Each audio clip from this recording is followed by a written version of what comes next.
In 1969, two brothers went fishing on the Altamaha River in the Clark's Bluff area.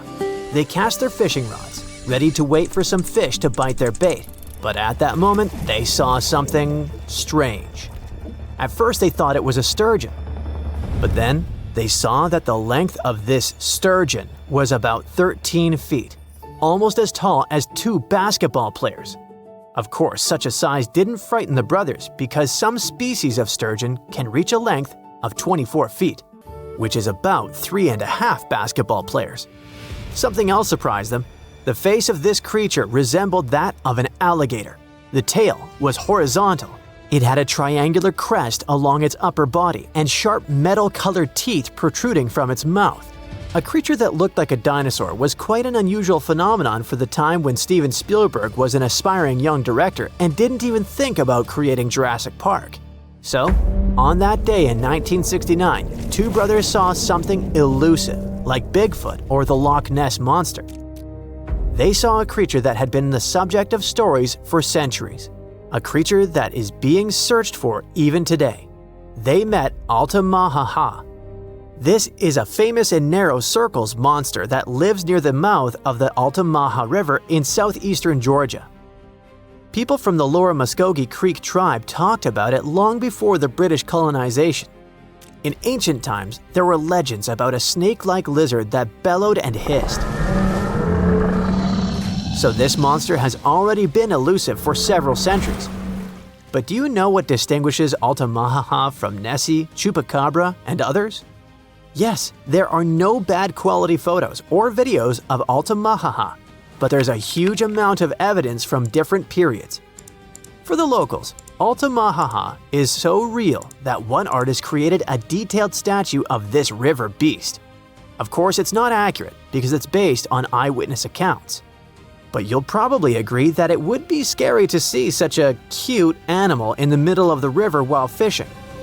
Almost all the stories are about a creature without hind limbs, but with front flippers, which swims like a dolphin, has a crocodile face, big eyes, and large, sharp teeth.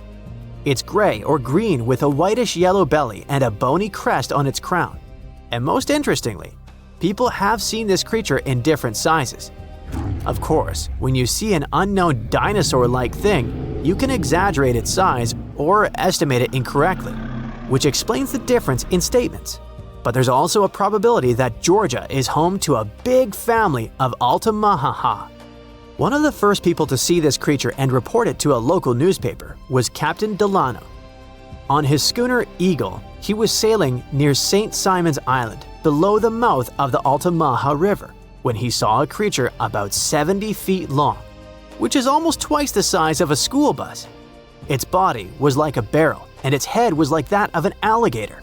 It's possible that the captain greatly exaggerated the size of the monster because of the excitement, but several other people who were with him in the boat confirmed his words. From that moment on, reports of the river monster began to appear more often.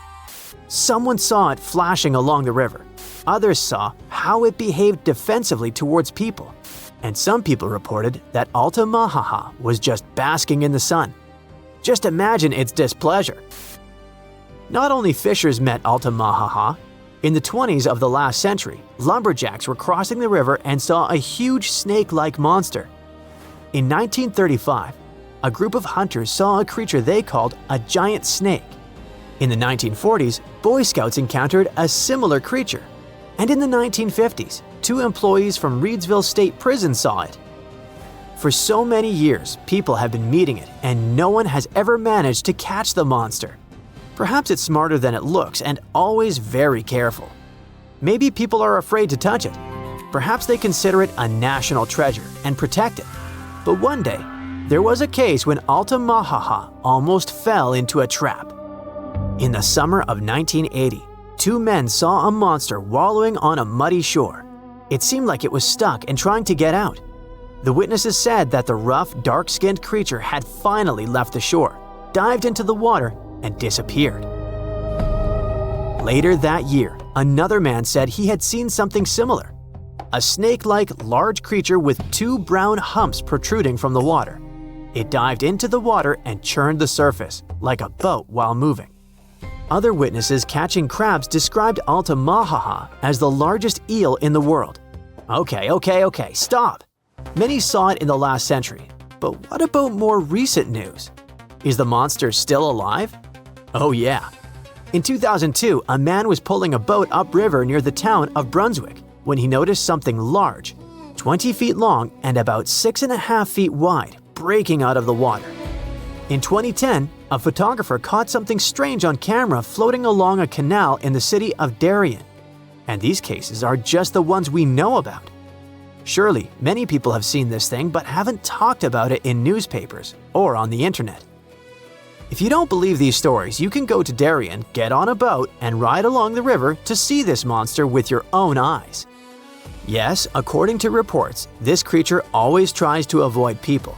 It's very cautious, but all the same, you should not get too close to this water lizard twice the size of a school bus. Go to the Museum of Darien to take a photo of the Altamaha-ha statue. There are also souvenirs with the image of this monster. But let's assume that you or someone else managed not only to take a clear photo of the Altamaha-ha, but also catch it. What is the next course of action? What are you going to tell the world, and how will the world react to it? What will happen to the poor animal, surrounded by millions of flashes from reporters' cameras? Will people make a show out of it or send it to a lab? Fortunately, in 2001, scientists already developed an action plan. This plan was drawn up by Scotland's nature agency, NatureScot, since they had concerns about the Loch Ness Monster. At some point, it became too popular and too many people tried to catch it, so the agency became concerned about saving the life of the famous creature. They showed the Nessie contingency plan that can also be used for any unknown animal that lives in water or on land. According to the plan, if the ancient lizard is captured, scientists should take its DNA sample and just release it back into the wild. Fair enough. The animal will receive the same legal protection as other local wildlife in Scotland. All attempts to catch it will be prohibited. But let's imagine that this is exactly what happens. Scientists receive a DNA sample of the Altamaha-ha, the Loch Ness Monster, or other similar creatures. What could those be? Some ancient descendants of dinosaurs? For example, the plesiosaur looks like a distant relative of these monsters. It's huge and has a long neck and a toothy mouth. What if it managed to survive and reach the Altamaha River? Or it may be a completely new, unknown species that lives in deep freshwater. Some people who saw Altamaha-ha said that it had produced a hissing sound. What if it's some kind of ancient python or anaconda that moved from land to water and grew fins? In any case, it should not be ruled out that it may be some kind of eel or sturgeon. One day, someone saw it, was impressed, and told other people about it with great exaggeration. Everyone believed it and started spreading the story. What do you think? There's a monster hiding in the remote forests, swamps, and rivers of the Congo Basin in Central Africa.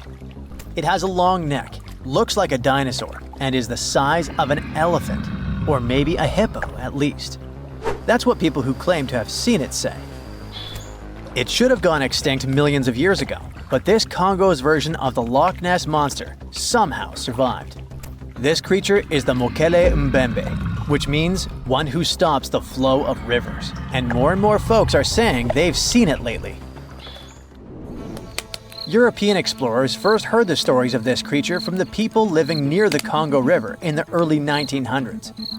A German captain even included a description of the monster in his official report from his expedition. The locals told him the animal was of a brownish-gray color with smooth skin, a very flexible neck, and only one long tooth that could be a horn. Some of them mentioned a long, muscular tail like that of an alligator. They also said that the creature lived in the caves, but climbed the shores even in the daytime to find some plants to eat. Locals also believed its favorite snack was a kind of liana with large white blossoms. Some of them even showed the German captain some fresh path the monster left leading next to those plants. And they warned him that Mokele Mbembe definitely didn't like humans and took down any canoe that would sail nearby. Dinosaurs were a real hit in pop culture in the 1910s, and several newspapers in Europe and North America wrote about the dino-like monster from Africa back then. In the later years, several expeditions traveled to the Congo Basin to search for Mokele Mbembe or interview claimed witnesses. They did not find any direct physical evidence, but collected many stories. One zoologist in the 1980s said he took a film of Mokele Mbembe, but the footage did not develop properly. Stories and movies like Jurassic Park have kept the dream alive that dinosaurs might still be hiding somewhere in deep forests. At some point, people stopped reporting sightings of the creature as often, so it almost became a forgotten legend. But it all changed recently, as many people claim to have witnessed the mythical monster with their own eyes.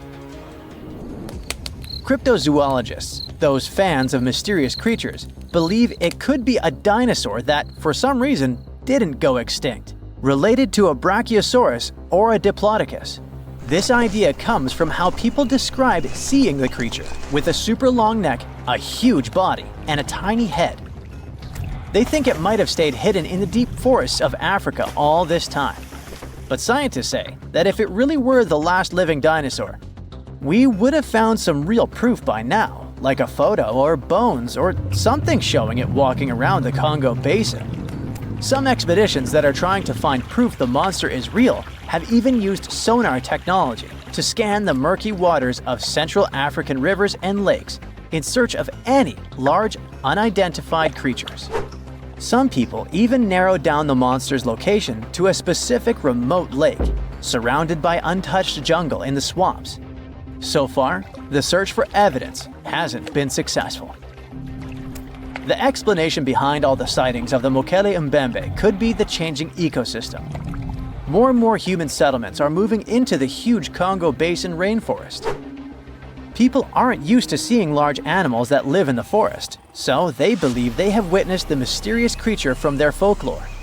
The human brain often fills in the gaps in something we don't know and uses imagination to explain it, especially if there's a ready-made version that everyone's heard of. But still, we can't completely rule out the possibility that there are some new, unknown species of animals hiding in the Congo forests. Maybe just not a missing dinosaur. Another legend, this time Mongolian, says there's a giant worm living deep in the Gobi Desert. Yep, similar to the monster you've seen in Dune.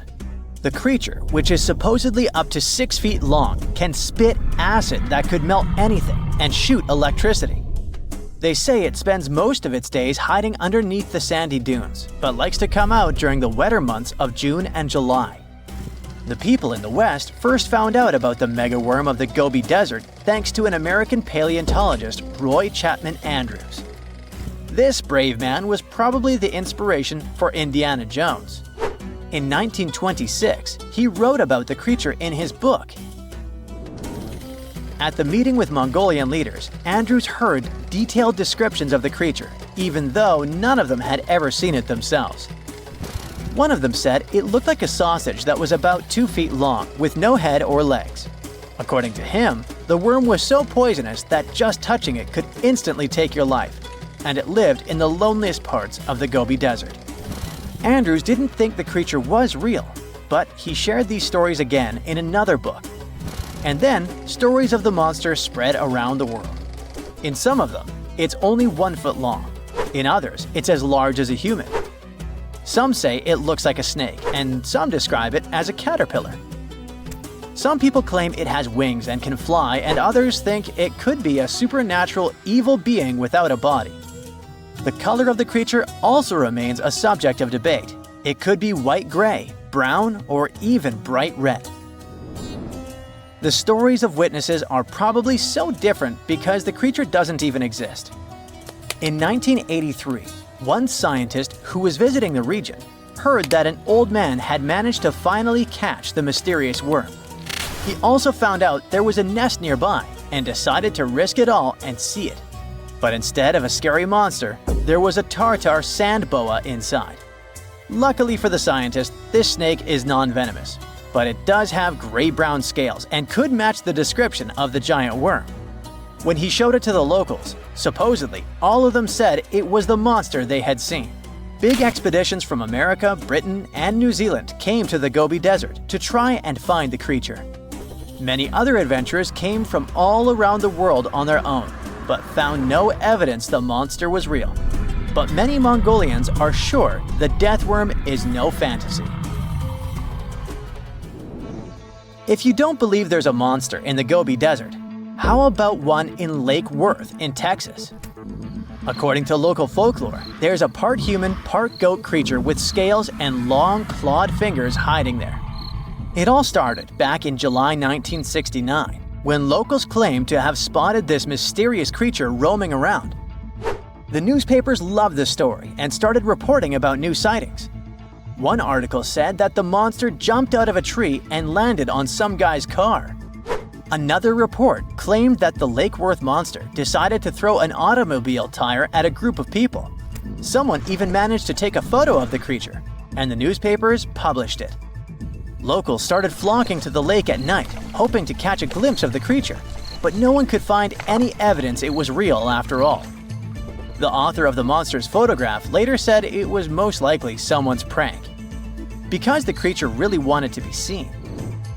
Then, a reporter from the local newspaper received an anonymous letter saying that it was 3 high school students who decided to dress up and scare people.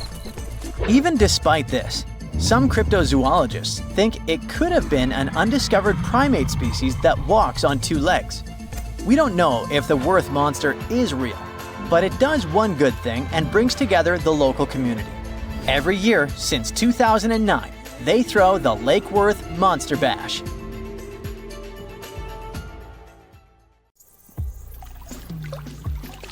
Now, of course you know that the Amazon River is famous for its piranhas, bull sharks, and other creatures you don't want to meet. But there are even more dangerous rivers in the world. The deepest of them, the Congo, goes so far down in some sections that even light can't reach there. It's the only major river that crosses the equator twice and carries enough water to fill more than 13 Olympic-sized swimming pools into the Atlantic Ocean every second. Wow! Even the most experienced boaters have trouble passing through all of the river's strong currents, rapids in its upper part, and waterfalls and gorges in the lower section. The Congo currents are so fast and powerful that they even divide animals like mountains and oceans do. There are new species of fish evolving separately on the 2 banks as they can't reach the other side and breed with each other. One of the most dangerous types of fish living here is the Goliath tigerfish. These monsters, that grow up to 5 feet and travel at the speed of 25 miles per hour, are relatives of piranhas. Their mouths are full of vicious, razor-sharp teeth. Their females lay hundreds of thousands of eggs, and the offspring are predators from birth. You have a good reason to fear the Goliath tigerfish, as they're the only freshwater fish in Africa that have attacked crocodiles and even humans. Okay, not swimming there. There are dense jungles and more hungry wildlife, including snakes and some aggressive hippos, all along the river. Still, it's used as a water highway in Central Africa, so barges traveling on it for weeks are often crowded with up to 2,000 people and capsize every now and then. And if you believe the local folklore, there's one more thing to be afraid of: the one who stops the flow of the rivers, a dinosaur-like beast that is said to live in the Congo River basin. There have been over 100 sightings over the last century, but no one can provide solid evidence the beast is real. At the turn of the 21st century, there was a series of terrible, mysterious stories on the Kali River in Asia. Something described as a mud-colored water pig would drag swimmers underwater in front of terrified eyewitnesses. British biologist Jeremy Wade stepped up to crack the case. He noticed that all the scary incidents were happening in one specific spot, stretching about 4 miles. Villagers told him this creature was growing big and bad from all the food it got. Wade examined the water with a depth sounder and thought it could have been a whirlpool. Then the monster dragged a domestic water buffalo into the water. The buffaloes are big and heavy, so the creature that attacked it would have to be super strong. Saltwater crocodiles don't go so far inland, and the most common local species of crocodiles don't live in cold waters. There were no bull sharks in the area either. Finally, Wade spotted several goonch catfish underwater. Some of them were human-sized. They couldn't capture these monsters with a regular fishing rod, but a special ceremonial construction did the job. The largest fish was 6 feet 7 inches long and 3 times the weight of an average goonch. It was large enough to take down a human or a large animal, but Wade mentioned there could be even bigger ones living in the Kali River. The Orinoco River in South America is dangerous to navigate because of some crazy curves and strong underwater currents. It's easy to get lost here, even if you have your GPS on. There are sudden waterfalls all along, and you must be prepared to handle those to survive. The river is the only home to a rare Orinoco crocodile and has some pretty scary-looking vampire fish swimming around. This payara fish has sharp, spiky daggers that line their gums and 2 elongated fangs that rise from their lower jaws. Could probably use an orthodontist and some braces, you think? It's a ferocious hunter constantly looking for the next victim, which is going to be a medium or large-sized fish. If a human catches a payara, it will defend itself, leaving cuts, nips, and bites, but there are no known cases of this cutie taking a human life. Well, that's good. The Yellow River in China received its name after its color, but it wasn't always this yellow. It was first formed at least 30 million years ago and shifted its course over 30 times over the centuries. Yellow sediments moving downstream from a plateau in the distance transformed it from clear to muddy. This fine-grained substance piled up at the bottom of the river and formed natural dams. The huge amounts of water that the river carries need to find their way to the sea, and that's when major floods happened, taking several million lives in various epochs. The locals tried to solve the problem by building higher and higher levees, but it only made things worse. Water coming out of the river would now have nowhere to back up, as the riverbed was higher than the surrounding land. This even shifted the river's mouth. Now there are massive dams and dikes all along the river to try to contain it. The Parana River is the second longest in Latin America and has many tributaries. They flow in from the highlands near the Andes, and there's a huge drainage in the wet season. This makes the river a perfect home for, guess what, piranhas. There are 30 to 60 species of these scary fish in the Parana waters. In late 2013, they attacked bathers cooling off by the water on a hot day. People started running out of the river as they felt something was biting them in the water. Luckily, no one lost their lives in the accident, but it's still considered one of the most audacious piranha attacks ever recorded. Biologists later determined that the type of piranhas, called palomates, was to blame for this, and humans had probably disturbed their breeding grounds. Well, the piranha also has a strong current that is tricky for boats and swimmers to overcome. Plus, it often floods, which can be dangerous for people living in the surrounding areas. The longest river in the world, the Nile, flows through 11 countries all the way into the Mediterranean Sea. Expeditions have spent centuries looking for its source, and no one still knows for sure where this mighty river begins. Adding to the mystery, the Nile takes an unexpected turn right in the middle of the Sahara. Scientists have figured out the reason is a massive underground rock formation from millions of years ago. The Nile has served as the most important water highway for civilizations through centuries, but it has some pretty dangerous inhabitants, like crocodiles that grow to be 20 feet long, which is slightly more than the height of an average giraffe. These bad guys can reach a speed of 30 miles per hour on land and take the lives of a couple hundred people every year. Hippopotamuses that also live here sometimes go after boats, and venomous snakes like the black mamba and the Egyptian cobra add to the mix. One of the most dangerous creatures on the Nile is the mosquito, as they carry around all sorts of diseases that affect hundreds of thousands of people. The Brahmaputra River in Asia carries waters from the mighty Himalayas. When the snows in the mountains melt, the river floods massively, causing landslides, displacing millions of people, and taking the lives of hundreds of animals in the nearby national parks. Such floods are also common during the monsoon season in India, from June to October, with heavy rains. The course of the Brahmaputra River has changed incredibly over the past 2.5 centuries.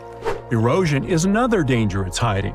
The banks of the river are mostly made of weak cohesive sand and silt, and even though the erosion rate has gone down, it is still the reason a lot of people lose their land and get displaced.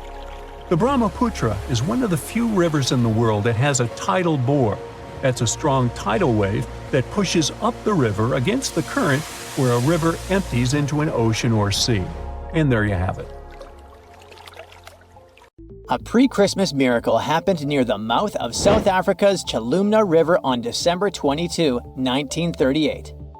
Marjorie Courtney Latimer, the curator of East London Museum, was on her routine visit to the docks. She was checking if there were any unusual catches from local fishermen. Suddenly, she spotted a strange fin sticking out of a pile of discarded fish. Intrigued, she cleaned off the slime to reveal an incredible discovery.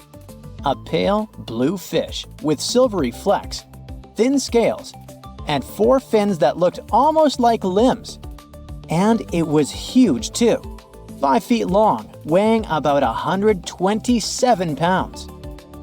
Marjorie actually specialized in birds, but she had always been fascinated by the natural world, including the ocean. She didn't know what the fish was, but she had a feeling that it was something special. So she had the fish loaded into a taxi and taken to her museum. She then went through lots of reference books, but no matter how hard Marjorie tried, she couldn't identify the species.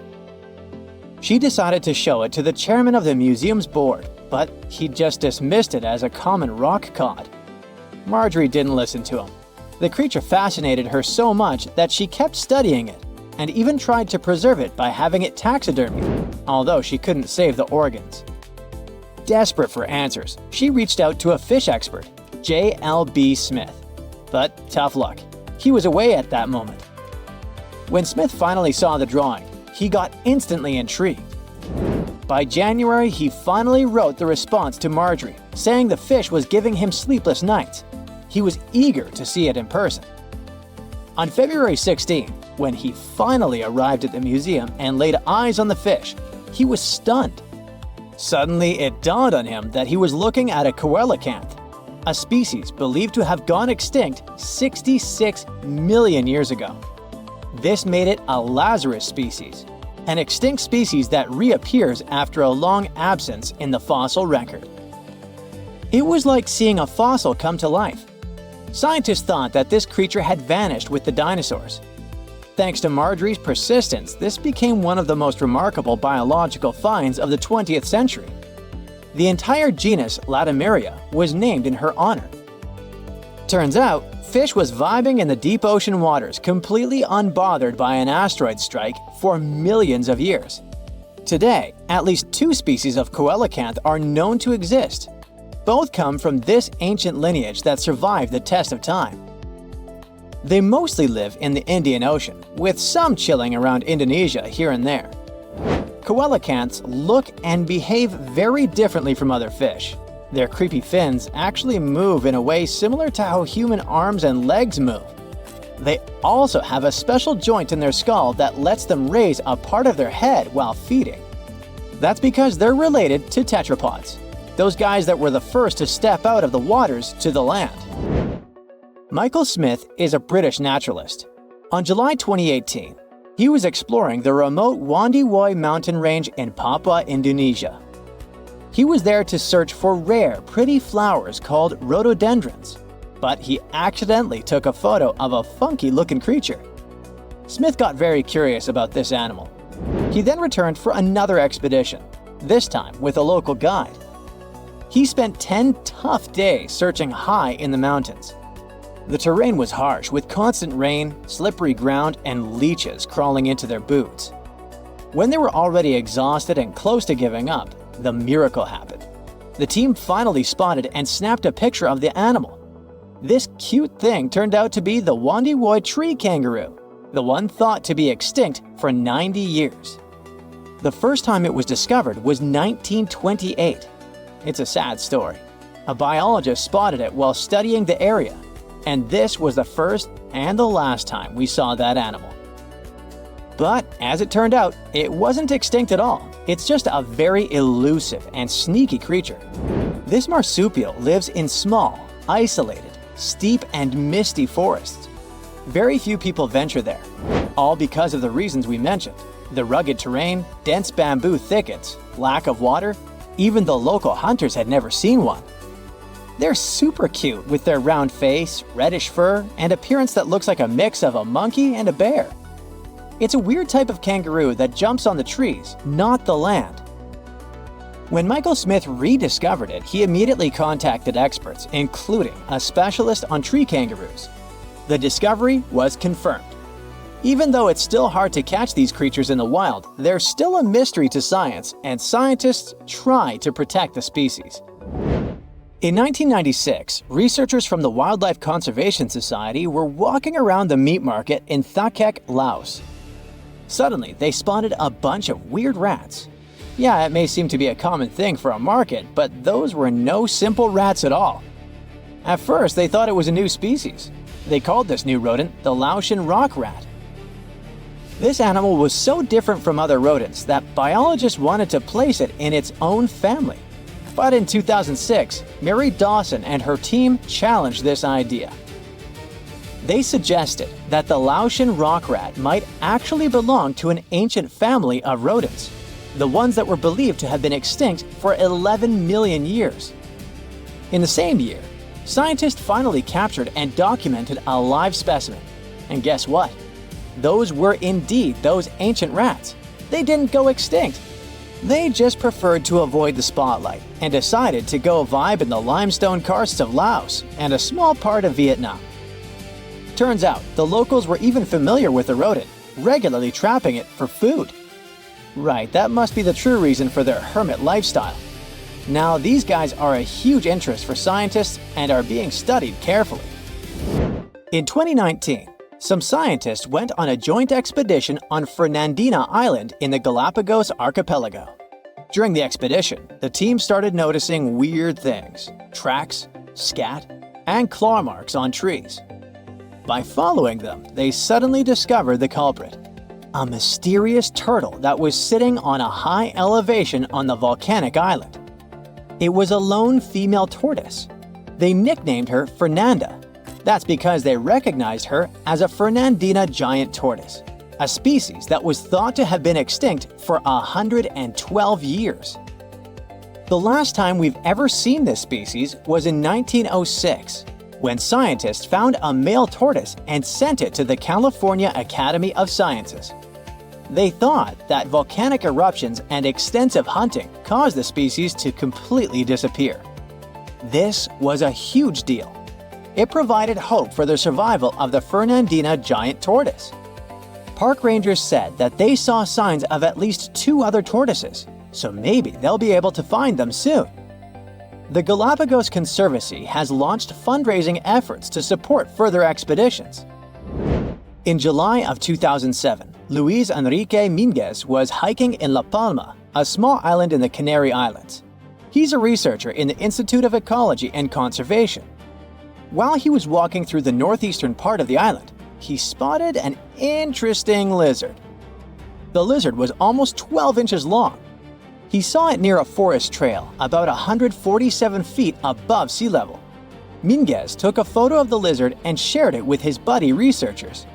After seeing the pictures, they realized that it was the long-lost La Palma giant lizard.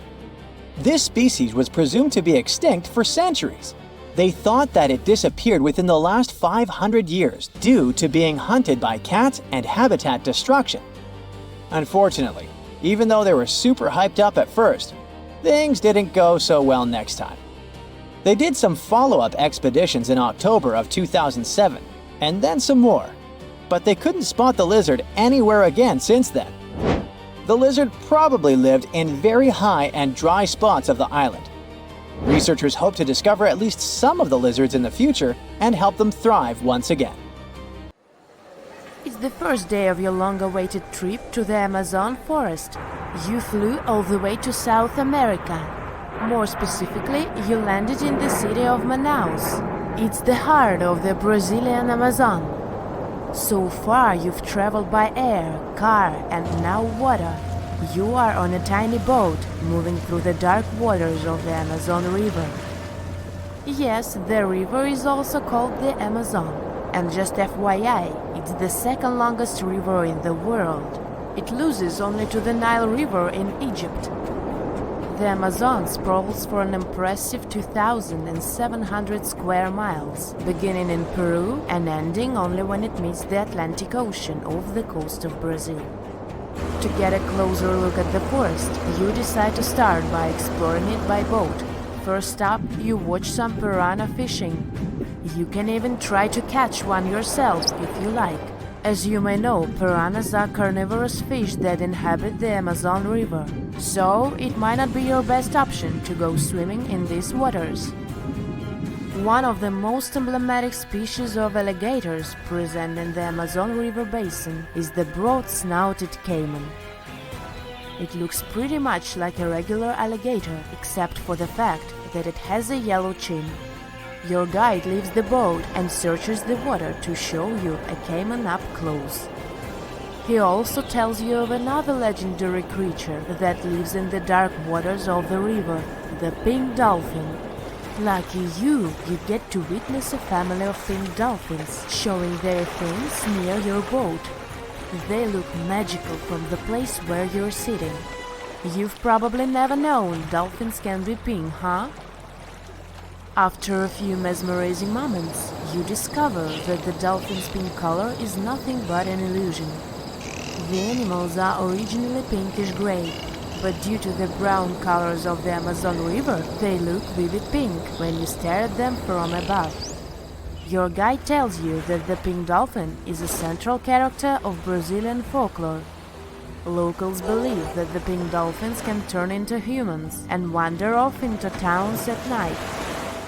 You get off your boat near one of the entrances to the forest. Now you're going to continue your trip on foot. Your guide says that you are venturing into very dangerous terrain. The Amazon is home to some of the creepiest species of wildlife on the globe, but don't worry, we'll get to see a lot of them today. You've come prepared, of course. Bug spray, a raincoat, and your sharp eyes. Inside the jungle, you need to be alert at all times. You may have heard legends of the anaconda, a snake that can swallow animals as big as a cow in one go. Sorry to break it to you, but those are not just legends. Reptiles like these do actually exist. They live deep in the jungle. Is it right there, moving between the trees? Is it a spider? The so-called Goliath bird-eater is a monster spider. Its legs can grow up to a foot in length, and the spider itself can weigh around 6 ounces. It's also known as the king of tarantulas. You shouldn't get too close, of course. It's not venomous to humans, but its bite can surely sting. As its name suggests, the Goliath bird-eater can even eat birds, as long as they are smaller than it is. Up next, you run into another species of spider that draws your attention. This one is so tiny that you almost don't see it. It's known by the popular name of the decoy spider. You see one of its creations, a gigantic spider built by the tiny Cyclosa spider in order to scare off large predators. This is as amazing as it is creepy. A spider that uses the remains of other insects and dry leaves to create the image of a large spider on its web. If it fools predators, perfect! But to us humans, this work of art looks almost endearing. Who knew there were artists in the arachnid world? Near a small lake, you witness a unique scene. A large snake is slowly slithering its way toward a lizard that is resting on a rock. The lizard seems obvious to the presence of the dangerous reptile, but right as the snake is preparing to attack, the lizard flies the scene in its iconic way. The so-called basilisk lizard is famous for its ability to walk on water, or rather run across the water. This isn't an illusion, just a matter of balancing. The small lizard moves its legs on top of the water very fast, while its long tail serves as a counterweight. I wish I could do that. If you've ever wondered what a frog looks like on the inside, you've come to the right place. Right in front of your eyes, there is a rare local species of frog. It's known as the glass frog. This species of amphibian has a type of transparent skin that is completely see-through. In other words, you can see the frog's interior with astounding clarity. It's as if you had X-ray vision. Moving on with your journey, soon you come across a pond. Floating on its water is probably the biggest water lily you've ever seen in your life. These huge plants are also known as the Victoria Amazonica. They can measure up to 8 feet across and hold the weight of a grown-up person.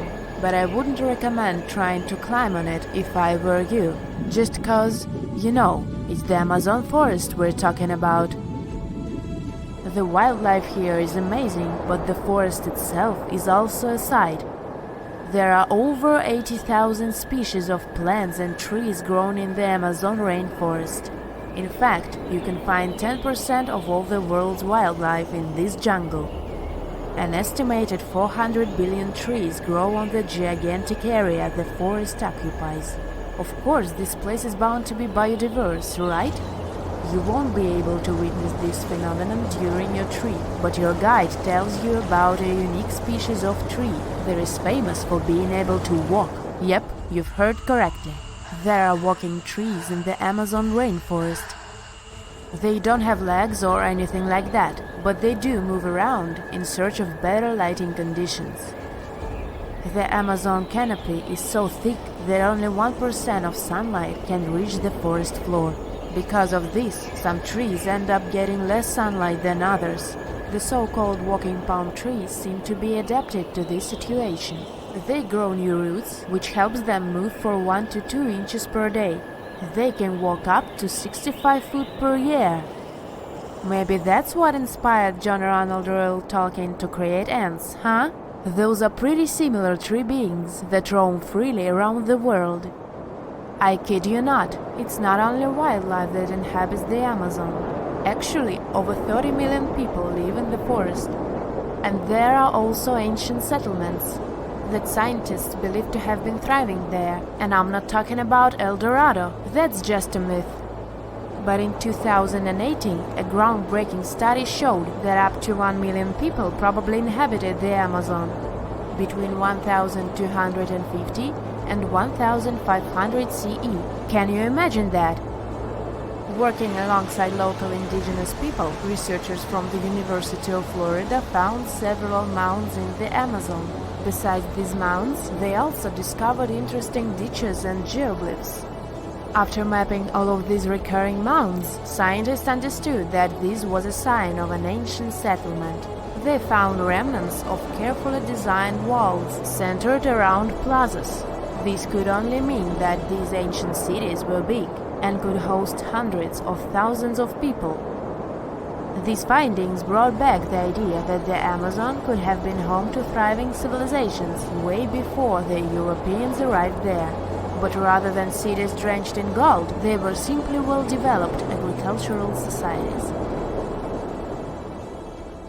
If you ever get one-on-one with an alligator, you can save yourself using just one simple trick. At least that worked for a young visitor of Moss Park in Florida who escaped a gator's grasp. Juliana was swimming in shallow water when an alligator bit her leg and refused to let go of it. Luckily for her, the girl knew exactly what to do because she was paying attention during her visit to a theme park with gators. First, she tried hitting the animal on the forehead, but it didn't work. Then, she decided to use her knowledge and stuck 2 fingers up the gator's nose. The animal opened his mouth to take in some air, and the leg was free. I don't want to scare you or anything, but there are around 5 million wild American alligators roaming across 10 states. Some of them live in places you go to rest, like golf courses, swamps, lakes, rivers, hiking and bike trails, and fishing spots. Gators rarely go after people because we're not their prey.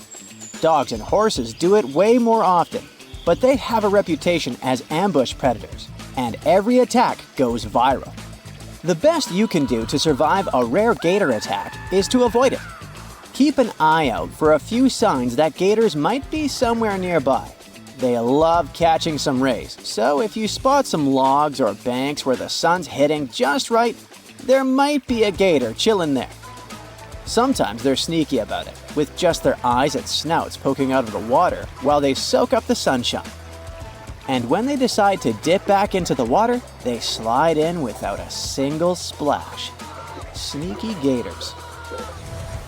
During mating season, which starts around April and goes through June, they get pretty vocal. So if you hear some loud bellows echoing through the swamp, chances are it's a flirting gator. If you stumble upon what looks like a pile of vegetation on dry land near water, keep your distance. That's likely a gator nest. And trust me, you don't want to mess with Mama Gator when she's protecting her little ones. Their tracks resemble those of lizards or dinosaurs. So if you see something like that, it's probably time to escape to safety. People are usually the ones who provoke these toothy reptiles, not the other way around. You can do it if you get too close to snap the best photo or decide to touch its tail out of curiosity. Feeding them is also a bad idea, because they quickly learn that humans mean free snacks. If you come face to face with a gator, try to stay cool and respect their turf. If you're kayaking and spot a gator chilling in the water, just give it some space and paddle on by. And whatever you do, don't go slapping the water with your paddles so as not to scare and provoke them. If they still start swimming towards you, don't panic. Just calmly paddle away or show them you're not interested. If nothing works and the gator's trying to drag you under, aim for the sensitive spots.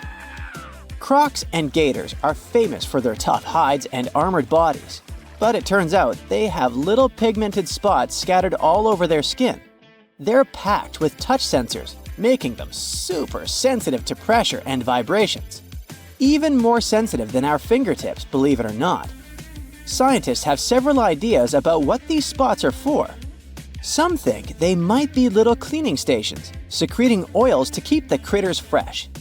Others suggested they could detect electric or magnetic fields, or even sense changes in water salinity. But the latest study suggests they're mainly honed in on feeling pressure and vibes. They respond to everything from gentle ripples in the water to barely there pressures. Try poking them in the eye, hitting them in the top part of the skull or the side of the jaw. Or maybe just give them a good 1-2. If you're in the water, the main danger is drowning, not the bite. Get to land as soon as possible. Humans are way better on solid ground than gators are. But don't let your guard down once you're out of the water. A gator can punch you with its tail or the skull. But the good news is that alligators aren't known for their marathon running skills. It's pretty rare for them to chase humans on dry land, and even if they do, they're not winning any races. They top out at around 9.5 miles per hour, and they can't keep up that pace for long. So you have a good chance to run away, and you shouldn't do it in zigzags like the popular myth says. It'll just slow you down. They are way more efficient in the water, swimming at a speed of up to 20 miles per hour. Plus, gators can hold their breath underwater for up to half an hour, and some have beaten that record with an impressive 24 hours. They have adapted to slow their heart rates to 2 to 3 beats per minute. This way, they consume the oxygen in their lungs super slowly.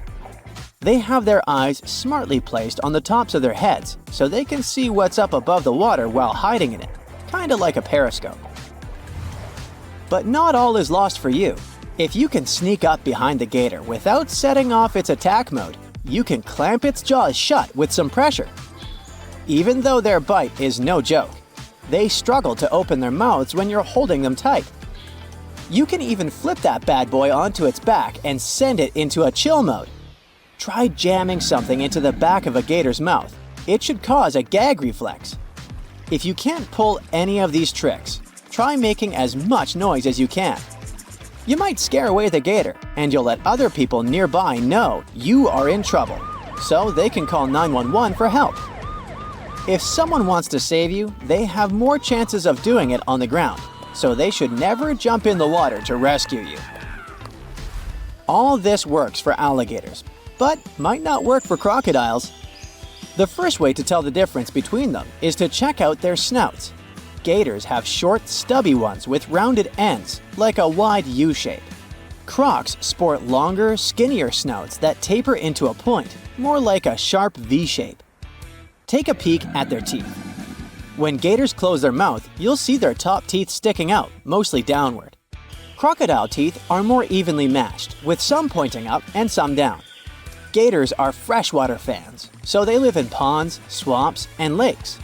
Crocs live in freshwater, brackish water, and even salty coastal areas. Gators are usually more relaxed than crocs, but both can get wild, especially if they're feeling peckish. So if you spot either one in the wild, give them plenty of space and maybe a friendly wave from afar.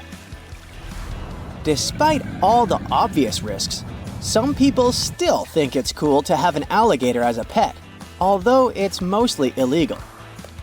The first problem is that you need a lot of space, because that tiny 7-inch gator you think is cute is gonna turn into a massive beast, especially if it's male.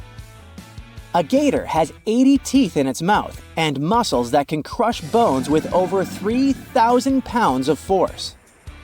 These guys are also really smart and can figure out how to escape their enclosure, anticipate your moves, and even use tools to get what they want. You might think you can train one, but it's not like teaching your pup to sit and roll over. It takes years of experience and a whole team behind you to change their wild instincts. Plus, they're bottomless pits when it comes to food. Finally, these guys stick around for a long, long time, over 50 years. So when you realize you can't handle it anymore or just don't want it, good luck finding someone to take it off your hands.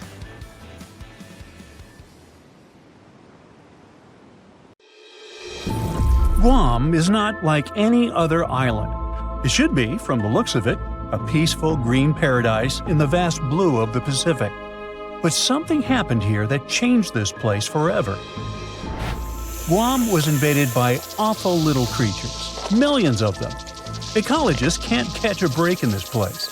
One time they had a cool island get-together. People roasted a whole pig over a fire, laughing and talking. But when everyone stepped away for just a moment, something else decided to crash the party. When they returned, they saw it, a thick snake wrapped around the roast pig. Its eyes shimmered under the fading firelight, scales reflecting the embers. It was eating, swallowing the chunks of pork whole.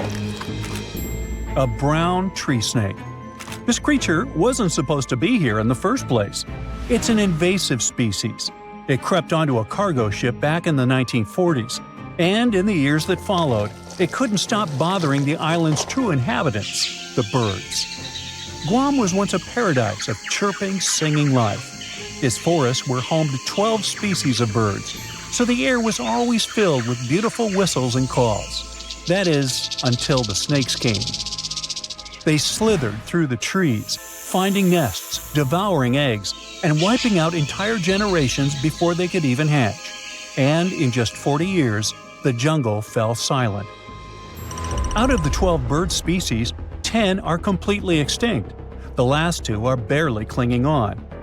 The Guam kingfisher is a funny bird with a cute long beak. It was only saved by a last-minute effort to capture a few survivors. It went extinct in the wild, but ecologists managed to keep them in zoos for decades. And thankfully, there is great news. This year, things have improved for these guys, and now scientists released a handful of them in the jungles about 3,600 miles away. Another barely saved species is a Guam rail, also called coco by the locals. The poor thing can't even fly, a ground bird completely defenseless.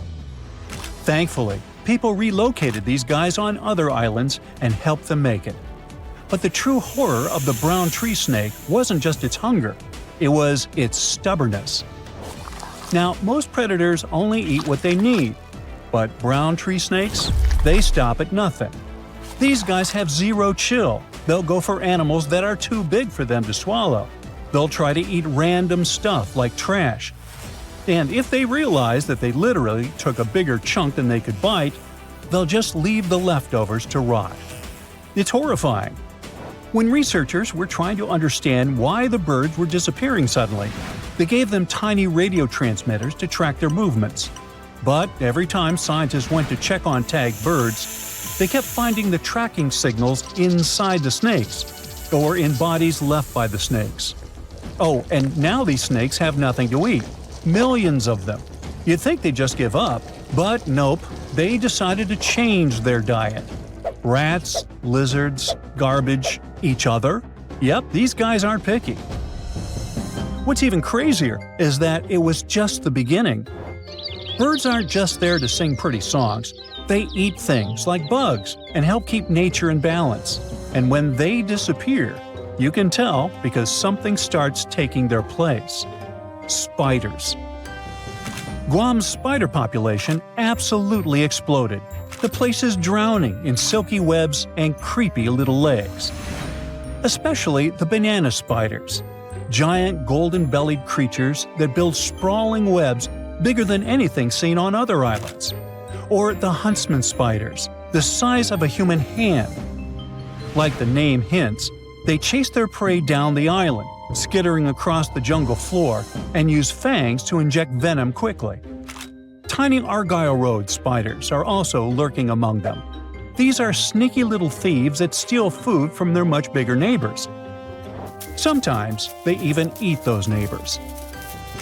And finally, the tent web spiders, whose webs are like entire cities. They create a single mass of silk where dozens, sometimes hundreds of spiders live together. Some ecologists call them condo webs, like some multi-level apartment complexes. These condo webs stretch from the ground all the way up to the jungle canopy, so the forest starts looking like a Halloween party. You can wrap into these things like a mummy. It became so common that hikers started carrying spider sticks, long branches used to sweep away the webs before they got caught in their faces and clothes. Recently, in 2012, they finally decided to count all these guys. Well, you'd never guess it. From 500 to 730 million eight-legged creatures in the jungle.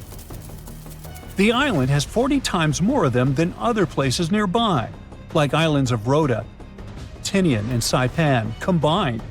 And that's a low estimate, because some webs are not within an arm's reach. And these guys keep evolving too. The banana spiders usually weave something called a stabilimentum. It's a zigzag pattern of thick white silk woven through the web. Though scientists aren't entirely sure why they do it. Maybe it strengthens the web or makes them look bigger or scarier. The strongest theory is that it warns birds. The bright, thick pattern tells them not to fly around here because they'll ruin everything. Oh, but on Guam, you don't have to worry about the birds at all. So now they stop decorating their webs entirely. The worst part is that no one really knows how to fix this. To protect one of the species called the Micronesian starling, ecologists built nest boxes, safe enclosed spaces where the birds could raise their chicks. To make sure snakes couldn't reach them, they installed smooth metal poles beneath called baffles. The idea was simple. The poles were too wide, too slippery. The snakes wouldn't be able to climb them. Well, that was the hope. These brown tree snakes decided to lasso the poles instead of climbing them. One snake, thin as a rope, wrapped itself completely around the metal cylinder, coiling into a loop. Then it began shimmying up the pole. Scientists only discovered this in 2021. They've never seen a snake pull this one before. They literally refuse to leave the birds alone. Humans have tried everything. Trapping them, building barriers, scouring the forest with flashlights at night, setting up fences. But nothing has worked, so far. There are just way too many of those guys, and they're all too smart. Now, just so you know, the U.S. spends nearly $4 million every year trying to control this disaster. But the only real success is a single tiny patch of land at Andersen Air Force Base. Scientists managed to drive down the snake population there using bait. But the truth is slowly sinking in. The snakes aren't leaving. Humans can send rockets to space, but this is too much. That also means that Guam Island will start looking entirely different soon. Guam's forests always felt mysterious and kind of creepy, even without the invaders. There's no soil, no soft place to step. Instead, it's all jagged, broken limestone. Everything is full of razor-sharp rock left behind by an ancient coral reef. It was being pushed up over millions of years. Trees force their roots into the cracks. Everything is packed with twisting and curling plants. Breadfruit trees, prehistoric-looking cycads, spiky pandanus trees. And just as a cherry on top, a typhoon comes ripping through every few years, tearing it all apart. Luckily, plants usually grow back fiercely. Now, walking there is insane. It feels like walking in the sea, though instead of balancing on waves, you're trying not to trip and gash your shins open on the sharp rocks beneath you. You have to think through every step. But now, things are going to get so much worse. 70% of Guam's trees relied on birds to carry their seeds, spreading them far and wide. So, without the help of birds, the trees drop their fruit directly to the ground, where it sits and rots, so nothing grows. Well, perhaps the invaders' rule over Guam may last forever, and soon this place won't be friendly to tourists at all. It may become one of the worst places on Earth, if it isn't already. There's a beautiful island in the Atlantic Ocean 25 miles off the coast of Brazil. It's easy to reach, has an endless beach line, steep rocks to climb, and vibrant tropical greenery.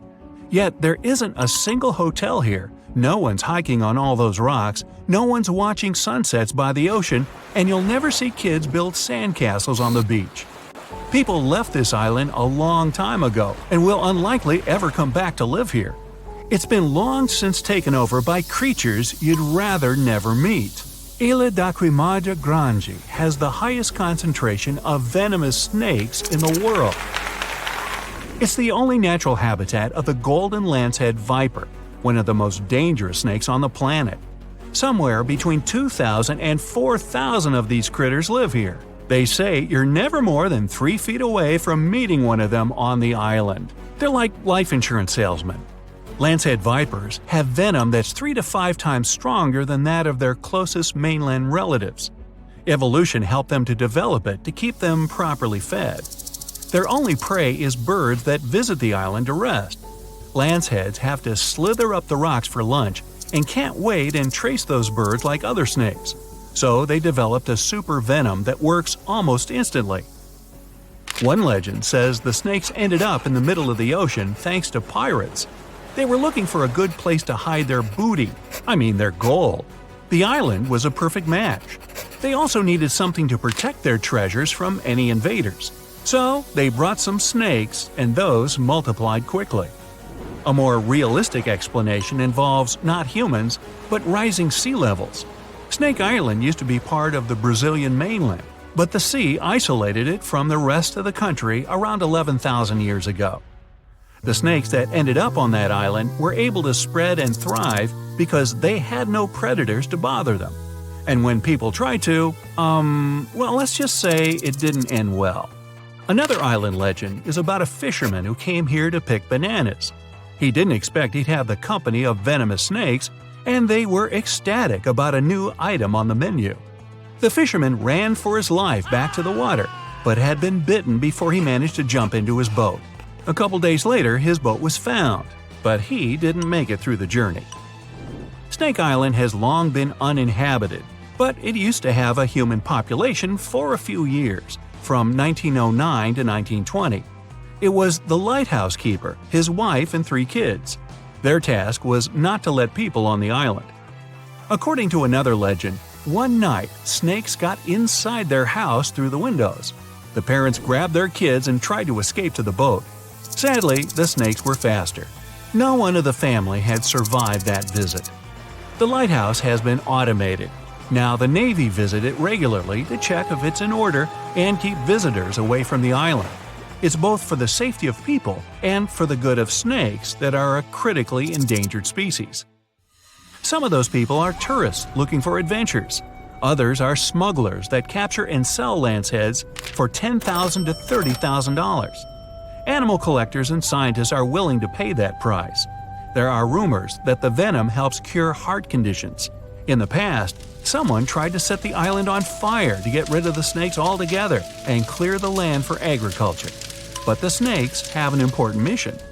It's crucial to study them to better understand the whole lancehead snake family and to treat people who get bitten by them on the mainland. Such incidents happen a lot in Brazil.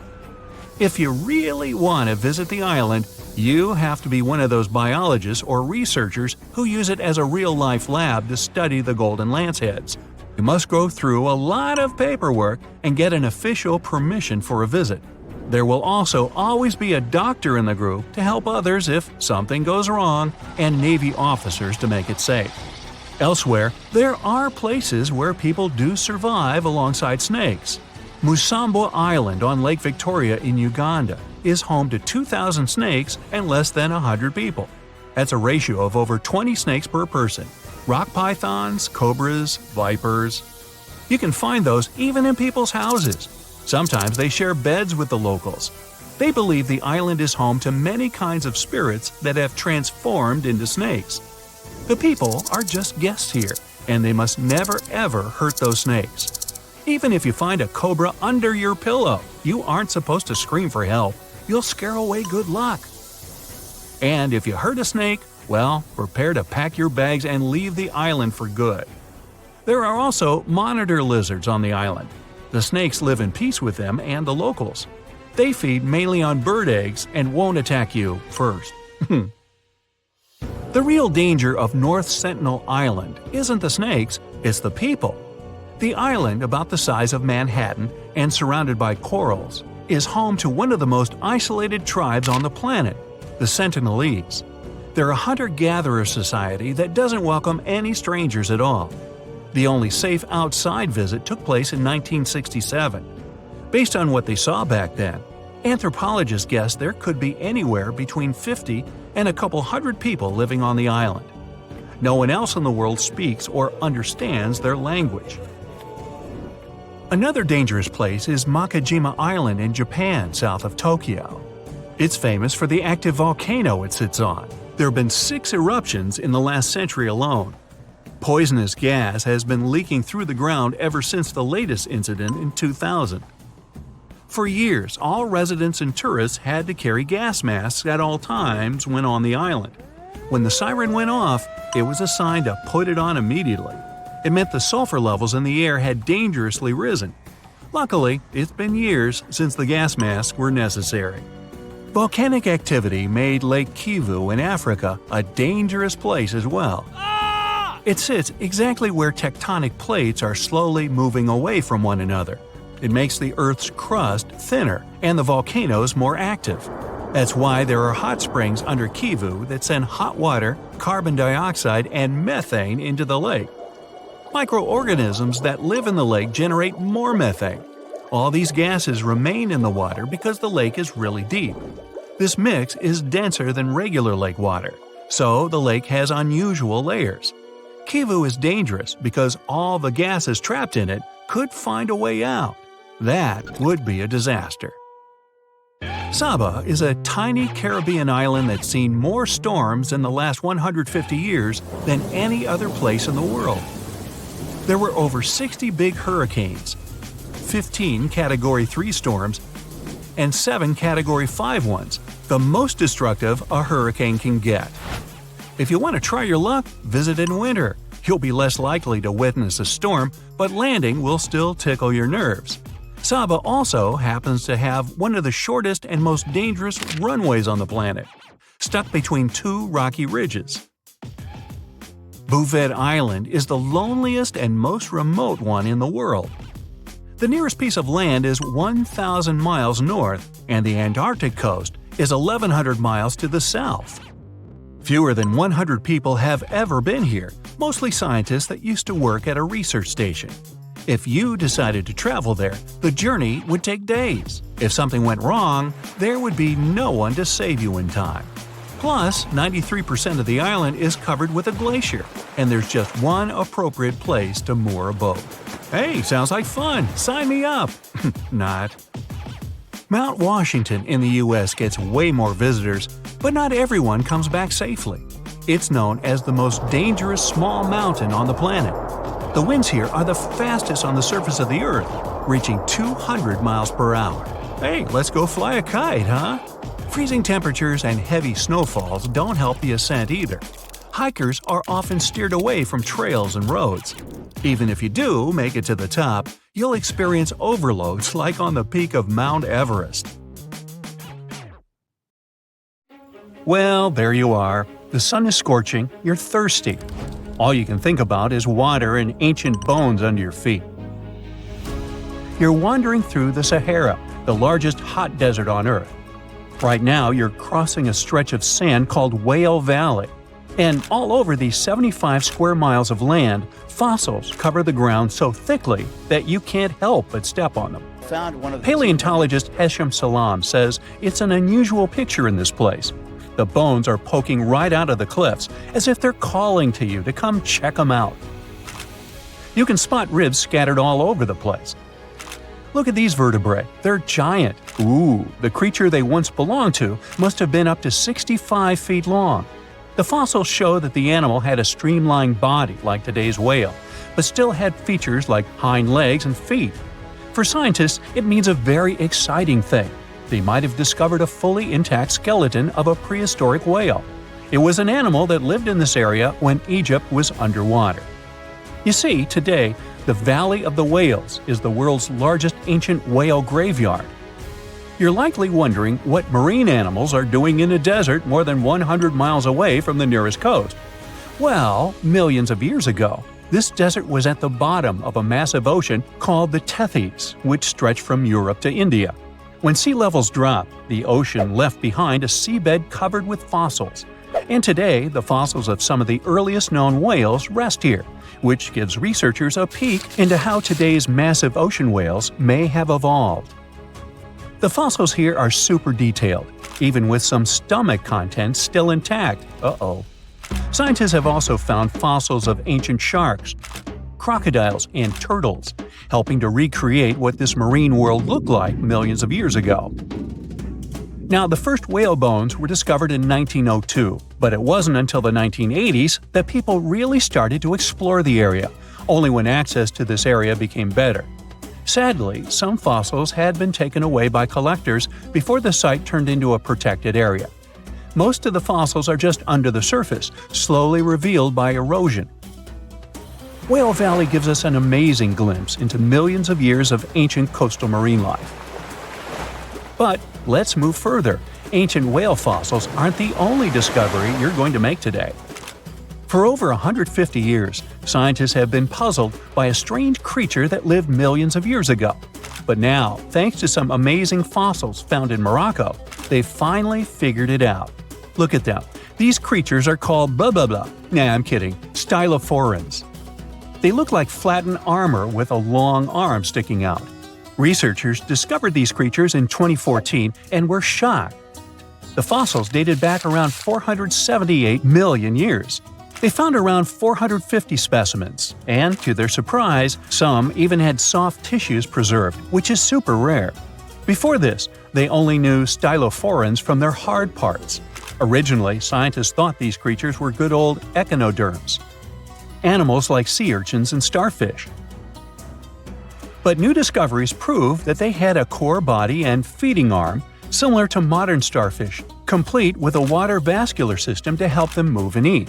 This finding ends a long debate about where stylophorans fit in the animal family tree. Now we know they're related to echinoderms, but are more advanced because they don't have the typical 5-ray symmetry.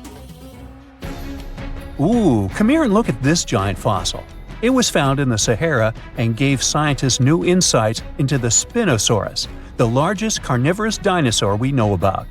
These 95 million-year-old remains also confirm that it was the first known swimming dinosaur. The Spinosaurus had flat paddle-like feet and nostrils on the top of its crocodile-like head, perfect for staying underwater. It was a pretty weird dinosaur with a long neck, trunk, tail, and a 7-foot sail on its back, so it must have spent a lot of time in the water. At over 50 feet long, Spinosaurus might have been even larger than T-Rex. The first Spinosaurus remains were discovered about 100 years ago in Egypt, but only this new fossil, found in Morocco, helped scientists reconstruct this dinosaur for the first time. Researchers paid attention to the creature's shorter hind limbs and wide claws. These features point to adaptations for life in the water. Its snout and dense bones also suggest it was a swimmer, while its spiked tail likely attracted mates. Hey, good looking, come here often? And here's another astonishing find made in Tunisia, the remains of Machimosaurus rex. Now, so far it's believed to be the biggest crocodile ever. This ancient croc was about 32 feet long and weighed around 66,000 pounds. It was a top predator around 130 million years ago, and its skull was over 5 feet long.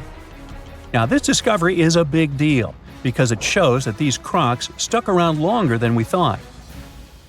Before this, scientists believed that they disappeared during a minor extinction event between the Jurassic and Cretaceous periods. Now, let's go back to the fact that the Sahara was once underwater, and some of the largest sea creatures ever lived there. A study published in the Bulletin of the American Museum of Natural History speaks about an ancient body of water called the Trans-Saharan Seaway. It existed between 150 million years ago, covering parts of Western Africa.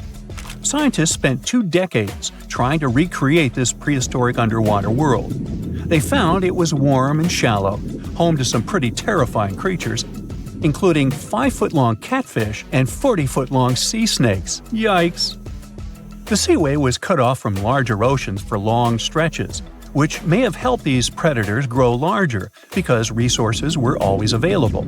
It's a classic case of evolution at work, leading to what scientists call gigantism in isolated environments. But all that water didn't just disappear with no trace. Under the sands of the Sahara, scientists have discovered a massive ancient lake, which they're calling a mega-lake. Makes sense?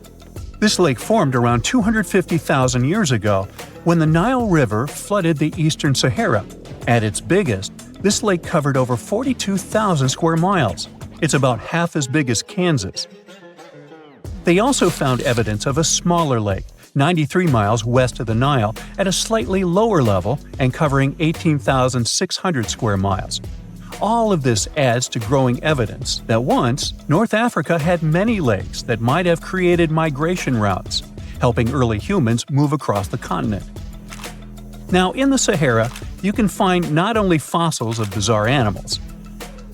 In May 2020, some weird rocks with greenish crystals were discovered in a sandy region in southern Algeria's Sahara Desert. When scientists checked them out, they found out these rocks weren't from Earth. They were actually pieces of a meteorite called Erg-Czech 002.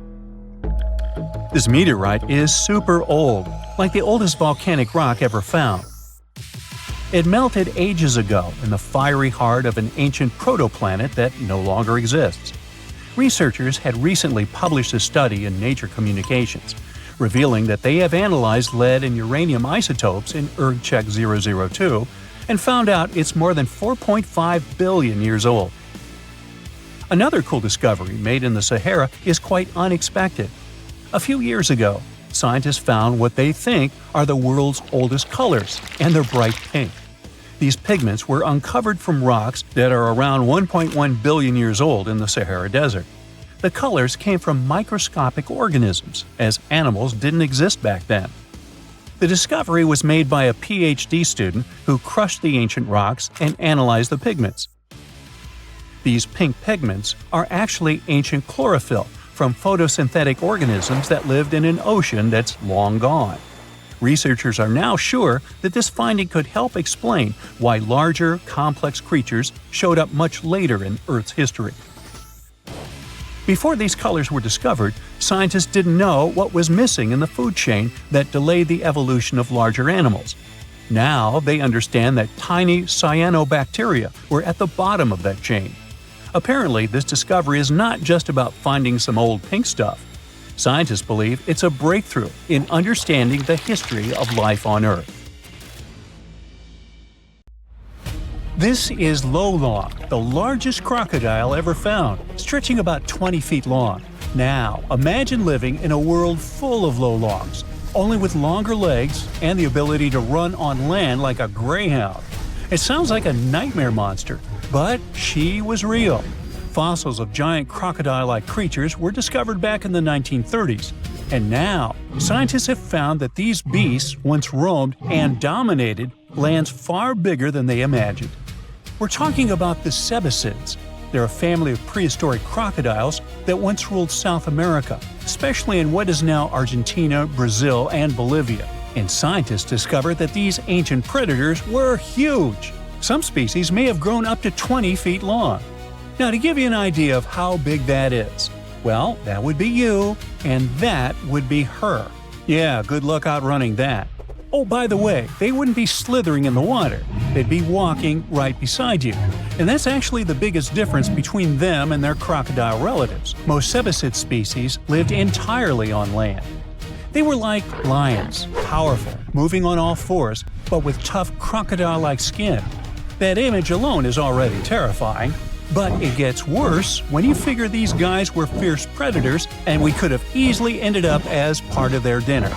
Everything about them was perfectly built for the chase. They had narrow, dinosaur-like skulls and long legs that helped them sprint after their prey. They especially liked sloths and rodents, but honestly, with those sharp saw-like teeth, well, anything that crossed their path didn't stand much of a chance. And if one of their victims tried to fight back, well, that would have been a big mistake. Most of these crocodile ancestor species had tough, bony plates under their skin that worked like natural armor. They were seriously tough, but don't worry, you don't have to fear them. Luckily, for us at least, these beasts aren't roaming the earth anymore. According to Jonathan Block, a paleontologist at the Florida Museum of Natural History, these mysterious predators may have been the last of the Nodosuchians, a broad group of reptiles that first appeared back in the Jurassic period. Yep, these bad boys shared the planet with dinosaurs. That is, until the asteroid hit the Earth about 66 million years ago. Dinosaurs went kaput, and mammals took over. They became the land animals, but their path to the top wasn't exactly smooth. They still had to deal with the cebicids in South America. That's right, those tough crocodile-like predators actually survived the asteroid disaster. They also ruled and stayed at the top of the food chain until around 11 million years ago. Or at least that's what scientists thought, until they started finding strange fossilized teeth in the Caribbean. Uh-oh. Let's go back about 30 years when researchers uncovered two roughly 18-million-year-old teeth in Cuba. They had a tapered shape and tiny sharp serrations, perfectly designed for tearing into meat. There was no mistake. Scientists were looking at something that belonged to a top predator. But the question was, who? Had they found a fossil of an ancient giant croc? Well, maybe. Those teeth could have been from a species of cebicid, but that was strange, since scientists didn't think such large ancient predators ever lived in the Caribbean. And things got even stranger when another tooth turned up in Puerto Rico. This one even older, about 29 million years old. But there was a problem. Those teeth alone weren't enough to identify a specific animal. They needed more, so the mystery remained unsolved. Everything changed in 2023. Local work crews were building a road in the Dominican Republic when they suddenly stumbled upon ancient bones. Researchers soon realized they were looking at a fossilized tooth, but this time it came with two vertebrae. That was a big deal, because it's really hard to tell ancient crocodile species apart just from their teeth. But with those two vertebrae, things were different. Crocodile relatives with serrated teeth usually had ball and socket joints between their vertebrae. But in cebicids, that part of the spine was flat, so that made all the difference. It was enough to confirm that the fossil from the Dominican Republic belonged to a cebicid. And just like that, scientists discovered that this ancient predator really did live in the Caribbean. And even more surprising, they found out it was roaming around at least 5 million years before cebicids were thought to have disappeared everywhere else. Okay, but why is finding their fossils in the Caribbean such a big deal? Or better yet, why were scientists so sure before this discovery that they didn't live there? Well, that's because this prehistoric reptile didn't like the sea. Let me explain. The Caribbean is a region in the Americas made up of islands and the surrounding coastal areas. That meant for a land-loving ancient crocodile to travel from, say, Colombia to the Dominican Republic, it would have had to swim. And I mean really swim. We're talking over 350 miles of open ocean with strong currents and rough waves. You can see why that would have been a serious challenge for a land-based cibicid to cross, right? So, that's why scientists thought these prehistoric crocodiles could never have lived in the Caribbean. But now that researchers are finding their fossils there, they may have to find an explanation. And that is where this discovery becomes even more interesting, as it actually supports the Garlandia hypothesis. This idea first appeared in 1994. It suggests that millions of years ago, the movement of Earth's tectonic plates caused a stretch of land, now mostly underwater, to rise up in the Caribbean. This land, called the Aves Ridge, may have connected South America all the way to Puerto Rico, and then to other Caribbean islands like Hispaniola, Cuba, and Jamaica. So basically, it worked like a temporary chain of land bridges, a kind of natural highway that once allowed animals to go from South America to the Caribbean. Mammals, amphibians, and reptiles could actually walk right across instead of taking their chances at sea. The Garlandia hypothesis definitely sounds fascinating, but it's still up for debate. It hasn't been fully accepted by scientists yet, even though plenty of studies since the 90s seem to back it up. And this new discovery of a giant crocodile-like creature in the Dominican Republic could be one more important clue pointing in that direction. It's possible that many of the places where these cibicids once thrived started to disappear as the global climate cooled. Bit by bit, some of them were pushed into warmer tropical areas, until, eventually, the only places left for them to live were the Caribbean islands. This discovery lines up with something else that ecologists have observed around the world. Islands can act like museums of biodiversity, in the sense that they offer a safe place where plants and animals can keep surviving long after their relatives on the mainland have disappeared. In the case of cibicids, the difference is striking. The most recent fossils found in South America date back between 10 and 12 million years ago. But the tooth and vertebrae found in the Dominican Republic are much younger, only about 4.5 million years old. That means this island might have been the last place these giant reptiles called home. And if those serrated teeth found on other Caribbean islands also turned out to belong to cibicids, that would be huge. That would mean that these ancient crocodile-like creatures didn't just live in the Dominican Republic. They were spread across the Caribbean.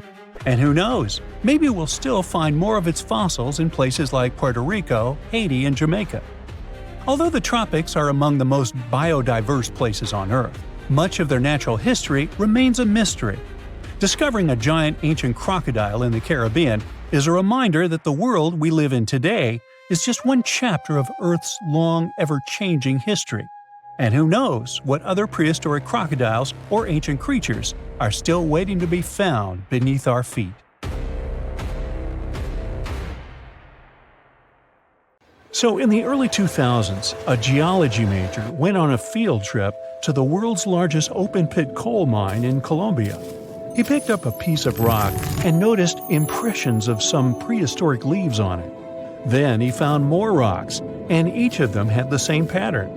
Back then, the student could hardly know that his discovery would help describe the largest snake that has ever lived on Earth.